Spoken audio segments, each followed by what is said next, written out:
kids going to camp, that's a great opportunity. You guys coming to church today, that's a great opportunity. If you have a Bible, go ahead and turn to the book of 2 Chronicles chapter 25. When I was a kid, we used to have a town park pool not far from my house.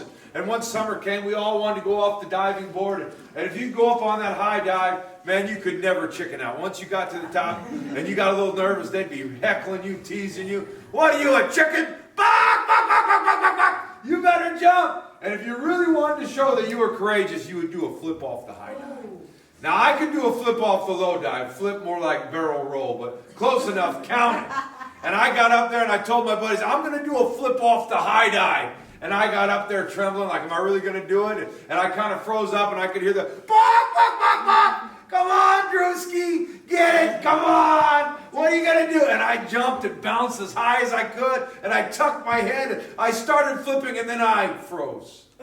And I landed right on my back. Oh! Wind knocked out of me, and when I got out, they were all laughing. My back was red as a lobster, and they slapped me on the back. Good try. Some things you can't do half-hearted.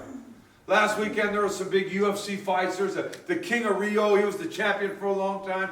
Jose Aldo, and he was set to fight it. And he lost a close match, but afterward he said, this is my last match. The translator came, and he said this word that kind of broke my heart a little bit. He said, I just don't have heart for it anymore. All the weight cutting, all the dieting, all the training, I just can't do it. I don't have enough heart for it anymore. You get in that ring, throwing punches and kicks, your life, your health on the line, you better not do it half-hearted. The Bible is filled with people that tried to serve him in a half-hearted manner. And I hope that none of us today will be half-hearted. When you turn to the book of 2 Chronicles chapter 25, there's a new king, a young king, by the name of Amaziah.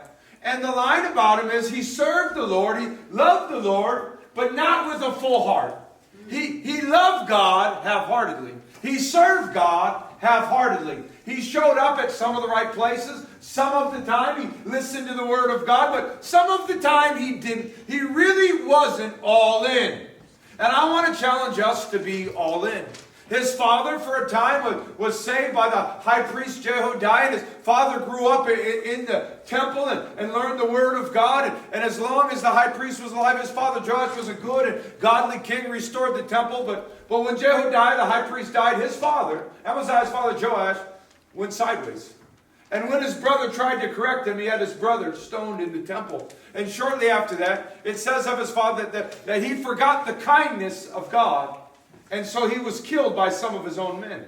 And then his son Amaziah becomes king. And Amaziah, once he strengthens himself, he finds out who those wicked men were that killed his father, and he has them assassinated. But he doesn't harm their families. He doesn't go any further than that because he knows the law of God is each one has to atone for their own sins.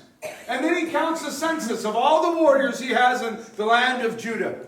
He wants to go to war against the Edomites, but he fears he's outnumbered. So he goes to the land of Israel and he hires 100,000 of these Ephraimites and he pays them all the money in the treasury. And now he's got the numbers. Now he's ready to go to war. But a man of God comes to him and says, Amaziah, before you go fight the Edomites, you cannot go with those mercenaries. And he said, what are you talking about? I just paid them all the money I have left. And he said, God is not with them. And if you go with them, you will lose.